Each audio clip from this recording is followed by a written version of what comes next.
We're starting a series of videos about investments and the way in which the investments actually grow at a given interest rate. For today, we're going to take a very simple case. We're going to take an initial investment of $1. We have a monthly interest R. This is in percent. And we have a capitalization that's done monthly. And the duration is over n months. So the question is, what is the amount of money? What is the growth rate of this initial investment?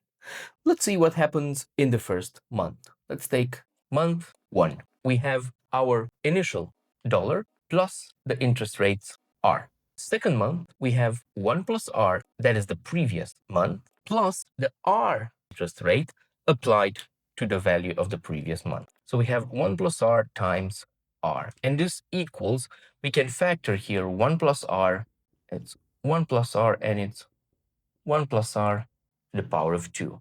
Now, we can assume at some point that in the month number k, we will have 1 plus R to the power of k. And we want to make a proof now by induction that mk plus 1 is equal 1 plus 1 to the power k plus 1.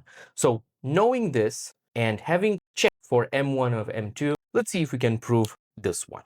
Now, if we look here, we see that mk plus 1 is always equal to the value that's the amount of previous month, that is this one, plus r times 1 plus r to the power of k. This is because, well, there's been 1 month since month k to month k plus 1, and the interest r has to be again applied. Now, easily we can factor again 1 plus r to the power of k.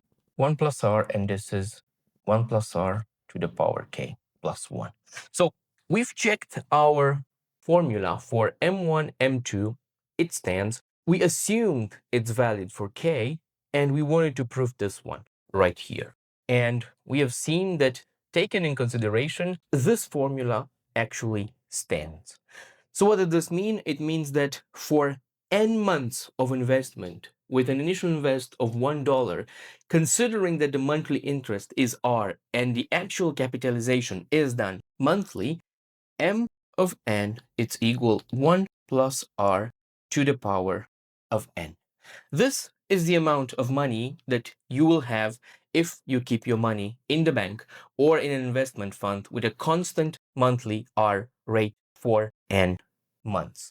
Stay tuned. As I said, this is part of a longer, interesting series, was the really basic information for our next videos. Again, don't forget to like, subscribe, and comment, and join our community. It's right in the description link, 7minutesmath.com. Register there and stay close with other math fans and discover very interesting new math things.